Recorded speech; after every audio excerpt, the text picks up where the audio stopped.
Let's see how to check ads running on a Facebook page. If you want to see whether a Facebook page is running ads, here's how to do it. First, find the page you want to check. For this example, I'll go to the Hosting Your page. Go to the About section of the page, then click Page Transparency.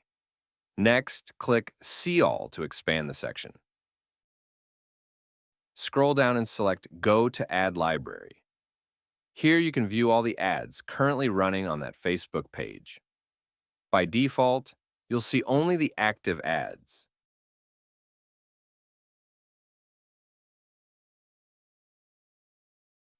If you also want to see inactive ads, click the Filter button. Under Active Status, choose Active and Inactive. That's it. Thank you for watching, and please consider subscribing if you found this video helpful.